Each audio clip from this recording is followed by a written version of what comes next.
I've lived in Sycamore Ridge, a picturesque suburban neighborhood nestled in the heart of the American Midwest, for the past 5 years. On the surface, it's exactly what you'd imagine when you think of a peaceful American suburb. White picket fences, neatly trimmed hedges, and porch swings that creak lazily under the afternoon sun. Most people here are friendlier, at the very least, polite. Each morning, as I backed out of my driveway to take my teenage daughter, Alyssa, to school, a few of my neighbors would wave. We'd exchange friendly nods and talk about the weather or the local high school football team. On weekends, I'd fire up the grill in the backyard, and occasionally, a few neighbors would wander over. We'd talk shop, grumble about rising property taxes, or just shoot the breeze about whether this year's winter would finally bury us under 3 feet of snow like the one back in '08. Life here looked perfect, but beneath the tidy lawns and cheerful greetings, there was a quiet tension that surfaced now and then always because of one person. Her name was Barbara Hensley. Everyone else just called her Karen. It wasn't just a meme nickname in this case. It had become a symbol of her self-appointed authority. I first met Barbara at the neighborhood's annual homeowners association meeting, not long after Alyssa and I moved in. She was introduced as the head of the Community Aesthetics and Standards Committee, a title that made it sound like she curated a local museum rather than policed mailbox colors and trash can schedules. But as I would come to learn, Karen took her job seriously. Too seriously. I was a single father then. Still am. I'd inherited the house from my older sister, who passed away from a sudden heart condition. She left it to me and Alyssa, partly because Sycamore Ridge had excellent public schools, and partly because it was close to the mixed martial arts gym where Alyssa trained. She was just 13 when we moved in, a reserved but strong-willed kid who found her voice and power through martial arts after being bullied at her old school. Now, at 17, Alyssa was a national champion in her division. She trained relentlessly in Brazilian Jiu-Jitsu, Muay Thai, and wrestling. On the mats, she was a force of nature, focused, determined, and fierce. But off the mats, she was soft-spoken, respectful, and kind. The kind of kid who said yes, ma'am, and no, sir, and always held the door for strangers. Never in my wildest dreams did I think her politeness would be used against her. And never did I imagine that Barbara Hensley, the tyrant in a pastel blouse and pearl earrings, would become the epicenter of a storm that nearly tore apart our entire neighborhood and put Alyssa in danger. It started small, as most storms do. Karen believed herself to be the unofficial mayor of Sycamore Ridge. With her spotless white Lexus SUV bearing an HOA executive member magnet on both sides, she'd cruise the streets like a patrol officer, slowing down to scrutinize people's lawns, inspecting mailboxes, counting flower pots. No blade of grass too tall escaped her notice. She had an uncanny ability to appear at your doorstep with a passive-aggressive smile and a clipboard full of citations. The first time I met her, she handed me a welcome packet that looked more like a legal contract than anything. Inside were 5 pages of rules, guidelines, and aesthetic standards. Taped to the cover was a handwritten note in cursive. Welcome to Sycamore Ridge. Please review our community guidelines and adhere to all outlined aesthetic standards, including lawn height, color-compliant decorations, and approved vehicle parking schedules. Warmest regards, Barbara Hensley, Chair of Community Aesthetics. I didn't think much of it at the time. Every neighborhood has rules, I figured. And I wasn't planning on parking a monster truck on the lawn or hanging neon signs off the porch. But then the letters began. The first was for parking with my rear tire slightly over the sidewalk.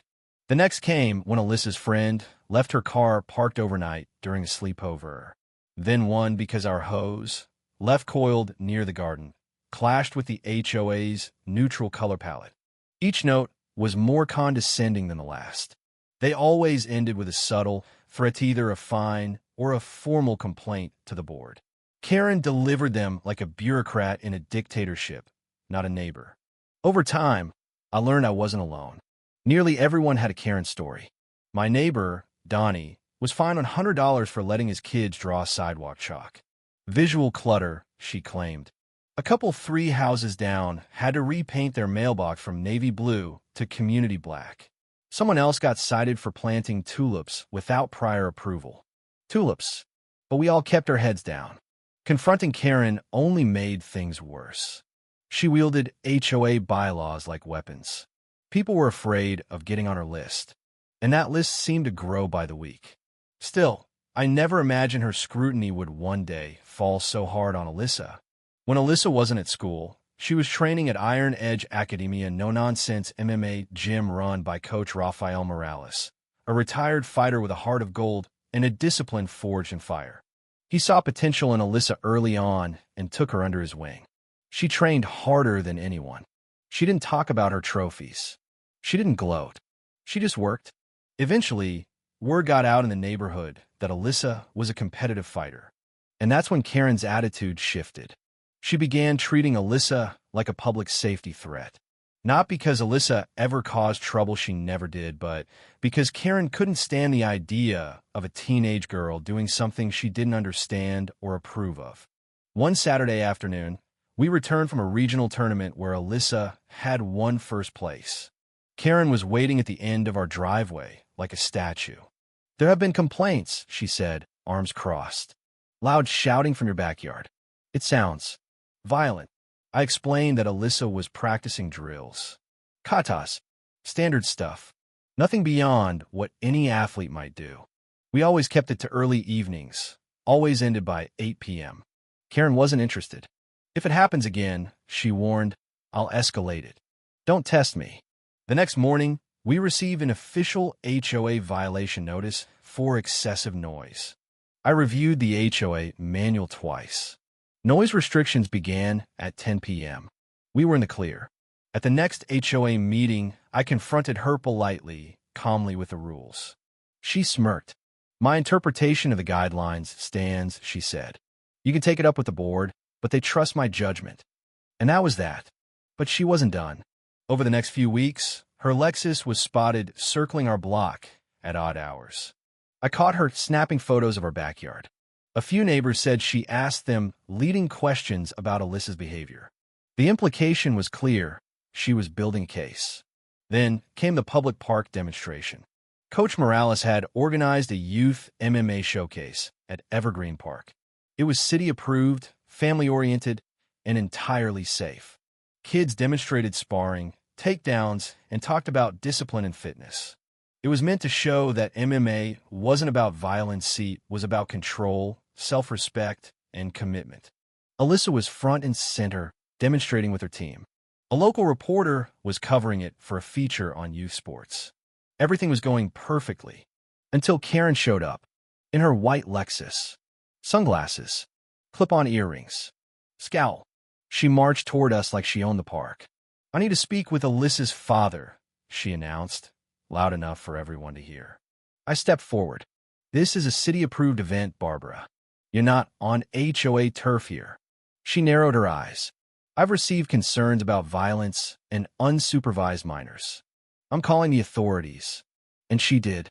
She called 911 and described the demonstration as an unsanctioned, dangerous fight involving minors. A lie. Every word of it. 15 minutes later, 2 squad cars pulled up. 4 officers stepped out. Karen met them first, doing her usual routine of concerned citizen. I explained everything. Showed the permit. Coach Morales did too. But then Karen pointed at Alyssa. "She's the ringleader. She practices violent moves in our neighborhood. She's aggressive and confrontational." Alyssa stood still, calm, respectful. Then one officer Wade told her to remove her gloves. She tried to explain they were part of the demo. Standard training gloves. Nothing more. But the officer shouted, hand on his taser, "Remove them. Now." The sight of a grown man aiming a weapon at a 17-year-old girl wearing sparring gear was surreal. More officers moved in. Tension exploded. MMA teens stepped forward. Coach Morales held them back, keeping the situation from spiraling. Alyssa complied. Slowly. Glove off. Hands raised. Voice steady. That's when the Channel 6 news reporter still filming stepped forward and announced she was broadcasting live. Suddenly, everything shifted. Karen froze. The officers hesitated. Another officer reviewed the permit again. The event was legal, completely authorized. Eventually, the tasers lowered. Alyssa was released, but the damage had been done. Dozens of witnesses, multiple cameras, a live news crew, and all because of Karen's hatred and prejudice. The story made headlines. Teen martial artist held at taser point during legal demo. The city launched an investigation. The police issued a public apology. But Karen? She doubled down until residents had had enough. People began speaking out, sharing stories, organizing. A recall petition gained traction. Then came an audit of the HOA's finances. That's when everything unraveled. Karen hadn't just abused her authority, she'd been embezzling funds, doctoring fines, fabricating complaints. She had moved here from 2 other neighborhoods, both of which she'd quietly left amid scandals. Now she was cornered. Eventually, the HOA board, finally free of her manipulation, voted unanimously to remove her. Then the police got involved. Charges: fraud, harassment, falsifying police reports. She was arrested, booked, and convicted. Her house was seized. Her bank accounts frozen. She was sentenced to several years in prison. Sycamore Ridge? It flourished. Alyssa? She kept training, kept winning. She competed in the national championships and took home gold again. This time, no one pointed a taser at her. They pointed cameras, and they clapped. Our community now holds self-defense seminars hosted by Iron Edge Academy. The HOA is transparent, fair, democratic. And Karen? Last I heard, she was inmate number 44177 at a state correctional facility. Her old house now belongs to a retired couple who spend their evenings gardening. No more threats, no more surveillance, just peace. As I stand on my porch these days, watching Alyssa stretch before her morning run, I'm reminded of how close we came to being silenced, of how one voice, steady, kind, and unyielding, can take down a tyrant. They underestimated my daughter. They won't make that mistake again.